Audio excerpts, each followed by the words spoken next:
In this video, we're going to show you how to prep the space while on site. Once on site, walk through all floors and areas of the property. Close doors to any rooms you do not wish to scan. As you move from room to room, turn on lights as needed to maintain constant lighting. Close curtains or adjust blinds if the sun is blazing into the space.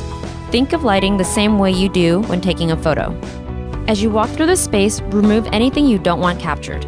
Fix decor such as pillows, turn off moving fans, and remove any beverage containers or camera bags. Once you're happy with the environment, leave it still. Moving objects or furniture items while you scan will affect the quality of your model. Also, make sure the space is empty of pets or people.